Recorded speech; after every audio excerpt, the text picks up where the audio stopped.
Min neis wat tuinders. Het wordt roerd koud vannacht.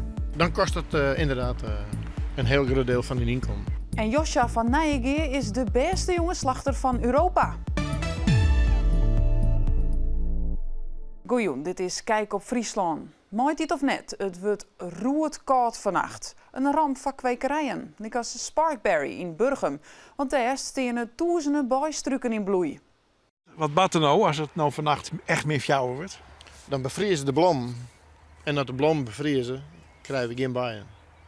En omdat ze nou staan ze helemaal iepen, zeg maar, en dat kun je wel zien. En ze staan erop zien, mooi. Zo deze ben iets minder vier.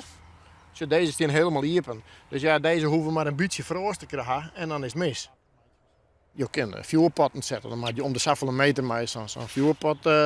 En die brandt dan x aantal tijd. Dan moet je de hele nacht die pot weer vervangen. Maar de kjeld komt van boppen en die warmte wordt maar heel iets beetje opwarmen. Dus ja, dat had net echt een hele grote effect.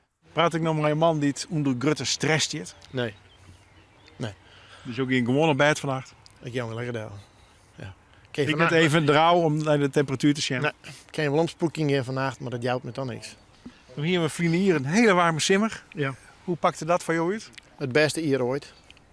Ja, waar we super oogsten kennen. We hebben droewaar, we hebben super kwaliteit. De meesten kunnen gewoon ontwerken. Dus jij graag een mooie warme simmer? Ik hoop dat we weer een mooie warme simmer krijgen. En vannacht geen nachtrust. De wapenssissings wienen net al te best juster en toch binnen er nog zo'n 75.000 mensen op het bevrijdingsfestival in Ljouwertalkaam. Ja, met die hand, ja, met die hart, als doe het dus met mij. Het optreden van Elske de Wal luidt zijn grote meesken naar het Noorderwienpodium. Gewoonweg komen zo'n 80.000 meesken naar het festival, dit hier dus zo'n 5.000 minder. Maar een beetje rein houdt het op het soort meesken net in. Liekers deze beziekers bij de Kilkennies. Graaidevogels en drones. Het lijkt misschien een combinatie die het argewaasje opsmiet, maar toch kunnen de drones helpen bij het beschermen van graaidevogels. Het boen van Frieske Vogelwachten oefent het nou zo'n 2 weken met de drone en dat smaakt het naar meer. Het ziekje is maas betiet, omdat de nesten dan beter te zien binnen, maar de warmtecamera op de drone. We hebben de eerste jurkjes gelokaliseerd, maar ik op mais een heleboel jeppen. We vonden hier krijgen een skriers, juist een tjerkje die we echt ooit nooit vonden hebben. En morgen gaan we op ziek naar Veldtolen. In Driels ben ze de blied mee. Nou, zijn nou een skriers eerst vonden en die we net vinden konden.